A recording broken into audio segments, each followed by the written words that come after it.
John Wick के तीसरे part में जॉन विक के सिर पर $14 मिलियन का इनाम और उसके पीछे हथियारों की पूरी सेना है। हाई टेबल के एक सदस्य को मारने के बाद जॉन विक बहिष्कृत है और दुनिया के सबसे खतरनाक हिटमैन हर मोड़ पर उसका इंतजार कर रहे हैं।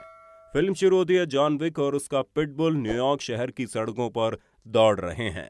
उसके पास 1 घंटे से भी कम समय बचा है। उसके बाद उसे आधिकारिक तौर पर बहिष्कृत घोषित कर दिया जाएगा और कोई हिटमैन सेवाएं प्रदान नहीं की जाएंगी। साथ ही उसके सिर पर $14 मिलियन का इनाम भी लागू हो जाएगा। वो एक कैबी को एक टोकन देता है कुत्ते का द कॉन्टिनेंटल ले जाने के, ताकि होटल का दरबान कैरन उसकी देखभाल कर सके।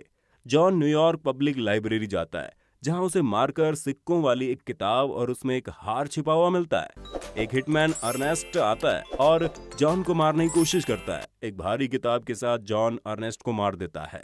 जॉन फिर अपने घावों को ठीक करने के लिए डॉक्टर के पास जाता है, लेकिन वो समय खत्म होने से पहले जॉन के घावों की सिलाई खत्म नहीं कर पाता। जॉन खुद सिलाई खत्म करता है और जाने से पहले डॉक्टर जॉन से उसको गोली मारने के लिए कहता है, ताकि उसे लगे कि जॉन ने उसे मदद करने के लिए मजबूर किया था।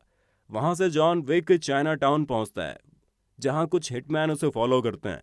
वे एक गोदाम में पहुंचते हैं जहां वे लड़ते हैं और जॉन गैंग लीडर के सिर में कुल्हाड़ी मारने से पहले सभी गैंगस्टर्स को चाकुओं से मार देता है। जॉन दौड़ता रहता है और एक घोड़े को पकड़ता है। जॉन एक थिएटर पहुंचता है।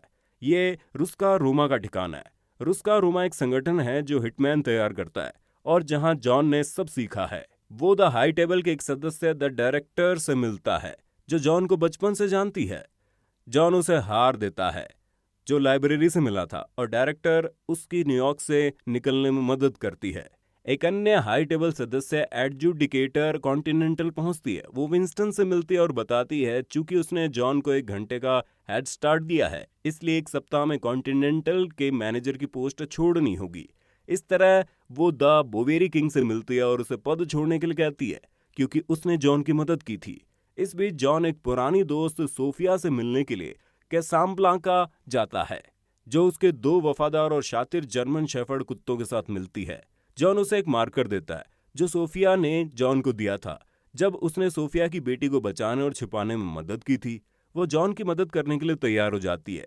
जॉन द एल्डर का पता लगाना चाहता है जो द हाई टेबल से भी ऊपर है और जॉन की बहिष्कृत स्थिति को हटा सकता है। एडजुडिकेटर जीरो नाम के एक हथियारों को ढूंढती है और उसे जॉन को खोजने और उसे मारने के लिए कहती है।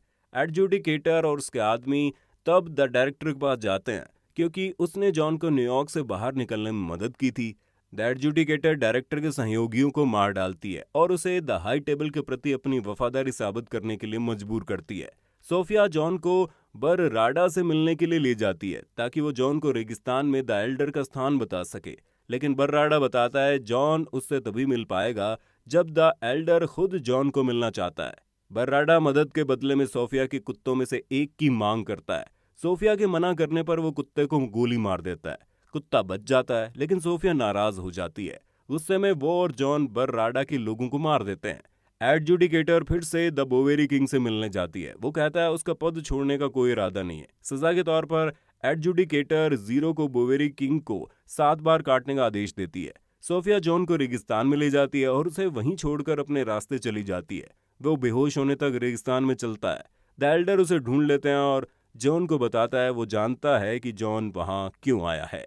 द एल्डर जॉन को कहता है कि अगर वो विंस्टन को मारता है तो मैं तुम्हें एक्सोक्यूमिनिकेडो स्टेटस को खत्म कर दूंगा, और जॉन सहमत हो जाता है। जॉन वचन के रूप में अपनी उंगलियां काट देता है और अपनी शादी की अंगूठी भुगतान के रूप में देता है। जॉन न्यूयॉर्क लौटता है और जीरो के आदमी उसका पीछा करते हैं। मोटरसाइकिल पर उनके द्वारा पीछा किए जाने पर वो लड़ता है और जीरो के आदमियों को मार देता है। जीरो लगभग जॉन को पकड़ लेता है, लेकिन वे कॉन्टिनेंटल तक पहुंच जाते हैं और आधिकारिक तौर पर होटल में होने की वजह से जॉन को छुआ नहीं जा सकता। अंदर जीरो स्वीकार करता है कि वो जॉन का बहुत बड़ा प्रशंसक है और उसे मारना सम्मान की बात होगी। जॉन विंस्टन से मिलने आता है। विंस्टन जानता है कि द हाई टेबल की ओर से जॉन को उसे मारने का आदेश दिया गया है। विंस्टन उसे एक विकल्प प्रदान करता है। जॉन आगे बढ़ सकता है और उसे मार सकता है, एक हत्यारे के रूप में अपना जीवन जी सकता है, या वो उस तरह जी सकता है जिस तरह से हेलेन चाहती थी। एडजुडिकेटर फिर दोनों को खोजने आती है। विंस्टन पद छोड़ने से इनकार कर देता है और जॉन विंस्टन का साथ देता है। एडजुडिकेटर द कॉन्टिनेंटल को डिकॉन्सिडरेटेड घोषित करने के लिए कॉल करती है। जिसका अर्थ है कि अब होटल में हत्या की अनुमति होगी।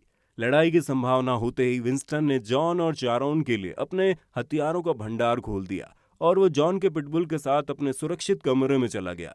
जॉन और चारोन हाई टेबल हथियारों को मारने के लिए आगे बढ़ते हैं, लेकिन वे मजबूत बुलेट प्रूफ जैकेट पहने हुए हैं, इसलिए विंस्टन उन्हें सबसे खतरनाक बुलेट प्रूफ भेद देने वाला राउंड देता है। अन्य सभी हत्यारों के मर जाने के बाद जॉन को जीरो और उसके आदमियों से लड़ने के लिए छोड़ दिया जाता है। दोनों लड़ते हैं, लेकिन जॉन आखिरकार जीरो पर हावी हो जाता है और जॉन अपनी तलवार से जीरो को मार देता है। जीरो अभी भी सोचता है कि जॉन द्वारा मारा जाना सम्मान की बात है। अगली सुबह द एडजुडिकेटर विंस्टन के साथ बातचीत करने की पेशकश करती है।